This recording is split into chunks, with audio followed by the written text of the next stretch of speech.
यह कहानी है सावित्री नाम की एक शूद्र महिला की, जो 19वीं सदी के भारत में एक छोटे से गांव में रहती थी। उस समय समाज में जातिवाद का जहर गहराई तक फैला हुआ था।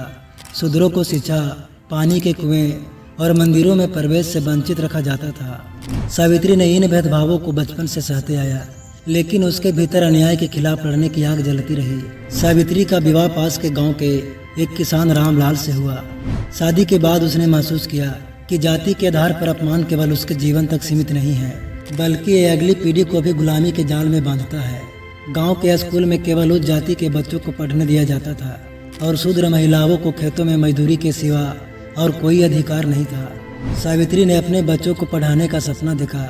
जब उसे पता चला कि गांव का स्कूल शूद्रों के लिए बंद है, तो उसने गांव के मुखिया से इस भेदभाव को खत्म करने की गुजारिश की। लेकिन मुखिया और पंचायत ने उसे अपमानित करके गांव से बाहर निकल जाने की धमकी दी।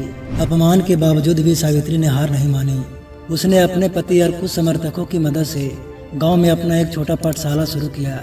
उसने अन्य शूद्र महिलाओं और बच्चों को पढ़ाने के लिए प्रेरित किया। वह कहती थी, शिक्षा ही वो हथियार है जिससे हम अपने अधिकार प्राप्त कर सकते हैं। सावित्री के इस कदम से उच्च जाति के लोग क्रोधित हो गए। उन्होंने स्कूल को बंद करने की कोशिश की, उसकी झोपड़ी जला दी और यहाँ तक कि उसके परिवार पर हमला भी किया। लेकिन सावित्री का कब्जा कमजोर नहीं पड़ा। उसने अपने स्कूल को दोबारा शुरू किया और गांव की महिलाओं को भी जातिवाद के खिलाफ एकजुट किया। धीरे धीरे सावित्री के प्रयास रंग लाने लगे। उसके संघर्ष ने गांव के अन्य शूद्रों को हिम्मत दी। लोग अपने अधिकारों के लिए आवाज उठाने लगे। आसपास के गांवों में भी सावित्री का नाम गूंजने लगा। वह न केवल शिक्षा की अलग जगह रही थी, बल्कि जातिवाद के जाल को भी तोड़ रही थी। सालों के संघर्ष के बाद सावित्री की मेहनत रंग लाई। सरकार ने गांव में जाति के आधार पर भेदभाव को समाप्त करने के लिए कदम उठाए। उसके स्कूल को सरकारी मान्यता मिली और धीरे धीरे शूद्र बच्चों को भी शिक्षा और अन्य अधिकार मिलने लगे। सावित्री ने यह साबित कर दिया कि अगर एक महिला ठान ले तो वह समाज के सबसे बड़े अन्यायों को भी हिला सकती है।